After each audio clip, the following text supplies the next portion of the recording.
levels right now? I am feeling really good, cautiously optimistic. But the most important poll is the one that happens when we close at 8. All right. We ran into you on the campaign trail today. A lot of enthusiasm that was noticeably absent. I'm just going to say in a northern Rhode Island town whose former mayor may or may not be involved in this race, where virtually the polls were empty and we visited throughout the day. What, why the enthusiasm here and this sort of malaise elsewhere? Look, I can speak for other people's campaigns. I can say that we ran a campaign that was really touching a nerve with people out in the community. I know that what we need is to make sure that our economy is more equitable and just. Wherever I go, everywhere in Rhode Island, people are feeling the stress of housing that's unaffordable, education that isn't meeting their families' needs, and a climate that's changing as we speak, as we talk about the third flooding in as many times. So, yeah, I think my campaign just, really captured people's hopes that we can have something different. Plus, they've seen my work for the last 8 years, so it's not like we came out of nowhere. Um, they know that when I say something, I mean it, and I'm going to get it done. Do you have a 100-day plan that effectively starts tomorrow should you win tonight? Well, no, the 100-day plan starts after inauguration day. I mean, I know that Why wait? everybody's that's not gonna have ourselves. I mean, we still have to win the November 8th election. But yes, I am the kind of person who absolutely comes in with 100-day plans, strategic plans. Also, with a really um, dedicated intent to ask public sector employees how they want to participate, what they see that needs to change. And I think that's been missing from a lot of times when new people have come into office. Has anything surprised you over the last 2 weeks? Um, the only thing that I would say is that for a governor's race, you're always told it's going to get really crazy at the end. It does actually. It does get very intense at the end.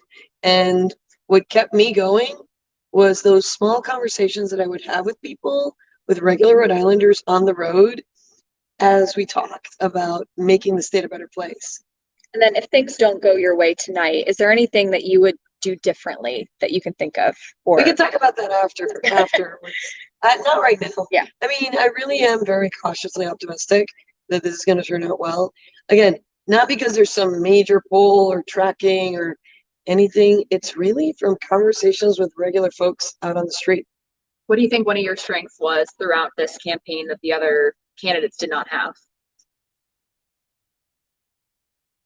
I've been working for Rhode Islanders for 30 years. I didn't just wake up one morning and say, I'm going to be governor. I've been doing the work for 30 years as a community leader, now as a Secretary of State. And Rhode Islanders know me. They know that I'm proven leadership. And I think that after listening to them and seeing what it is that they really want from their next governor, I was able to capture their hopes and aspirations. And so I think that that's what makes the difference. Capturing, the hopes and aspirations of regular people combined with a track record that shows that I can get things done.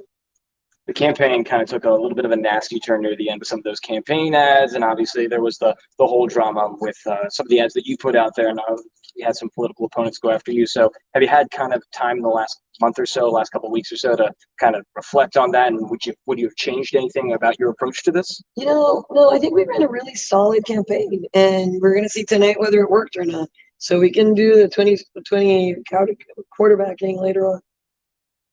2020 hindsight is what I'm thinking. There you go. Monday morning quarterbacking. Thank you. There you go. Set out today, we have voters.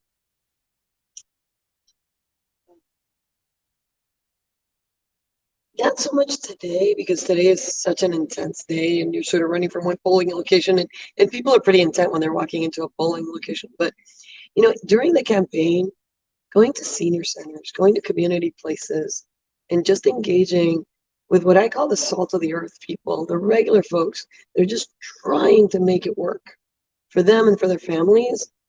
That is an amazing opportunity that you have as a candidate and as an elected leader, to connect with those folks, to look them in the eye and say, let's work on doing this differently so that you can have a better life. That's really great. Your parents came through here. What does it mean to have them come up here for this night? It's really wonderful. My parents, my whole family in Puerto Rico and here in Rhode Island, they've been my rock.